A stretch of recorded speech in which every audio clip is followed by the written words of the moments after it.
بسم اللہ الرحمن الرحیم۔ السلام علیکم۔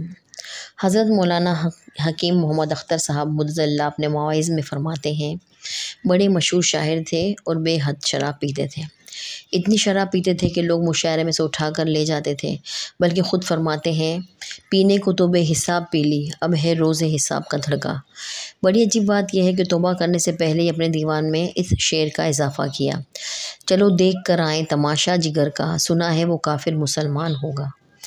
جب ان پر اللہ تعالیٰ کا خوف طاری ہوا تو حضرت خواجہ الحسن مجذوب سے مشورہ کیا کہ میں کیسے توبہ کروں۔ خواجہ صاحب نے فرمایا، حکیم الامت مولانا شاہ اشرف علی تھانوی کی خدمت میں چلو۔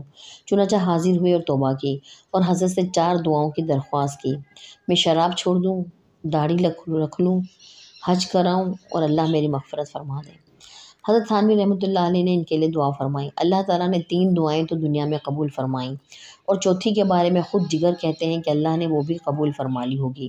چنانچہ داڑھی رکھ لی، اللہ نے حج بھی نصیب فرما دیا اور شراب بھی چھوڑ دی۔ جب شراب چھوڑی تو بیمار ہو گئے۔ ڈاکٹر نے مشورہ دیا کہ آپ پیتے رہیں ورنہ آپ مر جائیں گے۔ انہوں نے پوچھا کہ اگر پیتا رہوں تو کتنے سال زندہ رہوں گا؟ ڈاکٹروں نے کہا 2-4 سال تک زندہ رہ سکتے ہو۔ تو فرمایا کہ اللہ کے غضب کے ساتھ 2-4 سال تک زندہ رہنے سے بہتر ہے کہ ابھی اللہ کی رحمت کے سائے میں مر جاؤں۔ لیکن اللہ نے پھر صحت بھی دی اور کئی سال تک زندہ رہے۔ ایک بار میرٹھ میں تانگے میں بیٹھے ہوئے تھے اور تانگے والا یہ شعر پڑھ رہا تھا، چلو دیکھ کر آئیں تماشا جگر کا، سنا ہے وہ کافر مسلمان ہوگا۔ اور اس کو خبر بھی نہیں تھی کہ یہ داڑھی والا، ٹوپی والا اور سنت لباس میں ملبوس جگر صاحب ہیں۔ شعر سن کر جگر صاحب رونے لگے اور اللہ کا شکر ادا کیا کہ اللہ نے توبہ سے پہلے یہ شعر کہلوایا۔